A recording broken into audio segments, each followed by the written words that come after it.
Sebanyak 526,083 hektar atau 91.58% daripada keseluruhan tanah berhak milik di Kelantan merupakan tanah Rizab Melayu berdasarkan rekod pentadbiran tanah sehingga Jun lalu.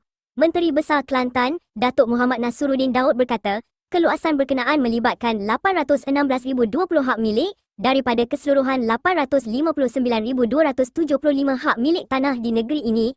Kelantan kekal negeri tertinggi keluasan tanah Rizab Melayu berbanding negeri-negeri lain di Semenanjung Malaysia.